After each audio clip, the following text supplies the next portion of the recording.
రాష్ట్రంలో రైతులు గోసబడతా ఉన్నారు. కాంగ్రెస్ ఏమో బీజేపీ పేరు చెప్పి తప్పించుకుంటుంది, బీజేపీ ఏమో కాంగ్రెస్ పేరు చెప్పి తప్పించుకుంటుంది. కాంగ్రెస్ బీజేపీలు దొంగ నాటకాలు ఆడి రైతులను గోసబెడతా ఉన్నారు. అందువల్ల అసలు కాంగ్రెస్ తప్ప బీజేపీ తప్ప ఏంది ఈ సమస్య? కారణం ఏంది? 10 ఏళ్ల బీఆర్ఎస్ హయాములో లేని సమస్య ఇప్పుడు ఎందుకు వచ్చింది?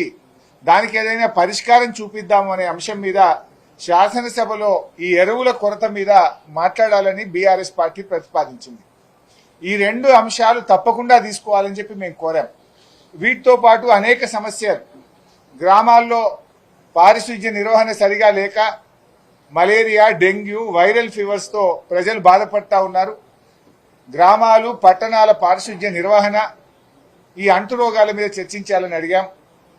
గురుకుల విద్యా సంస్థల్లో కనీస సదుపాయాలు లేక 100కు పైగా విద్యార్థుల మరణం, విష జ్వరాలపైన చర్చించాలని కోరాం.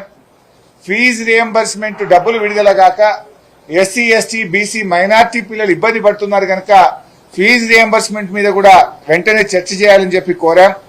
4th సిటీ పేరు మీద జరుగుతున్న అక్రమాలు, ముఖ్యమంత్రి కుటుంబ సభ్యుల పాత్ర మీద శాసనసభలో చర్చించాలని కోరాం. అదేవిధంగా పౌర సరఫరాల శాఖలో ధాన్యం కుంభకోణము, బాధ్యులపై చర్యలు తీసుకోవడం అనే అంశం మీద చర్చ చేయాలని, అదేవిధంగా ప్రభుత్వ ఉద్యోగుల టీఏలు, డిఏలు, సరెండర్ లీవ్లు, రిటైర్మెంట్ ఉద్యోగుల బెనిఫిట్స్ ఇవ్వకపోవడము, పీఆర్సీ ఇవ్వకపోవడము, 5 డిఏలు పెండింగ్ ఉన్న అంశాల మీద కూడా చర్చ చేయాలని చెప్పి కోరాం.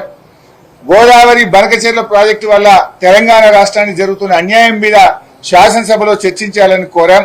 అదేవిధంగా మరి హైడ్రా కూల్చివేతలు, పేదలు పడుతున్న బాధలు, ప్రభుత్వ ఆసుపత్రుల్లో కనీస సౌకర్యాలు లేని విషయాలు తదితర అంశాల మీద బీఆర్ఎస్ పార్టీ ఈ శాసనసభ సమావేశాల్లో చర్చించాలని కోరాం.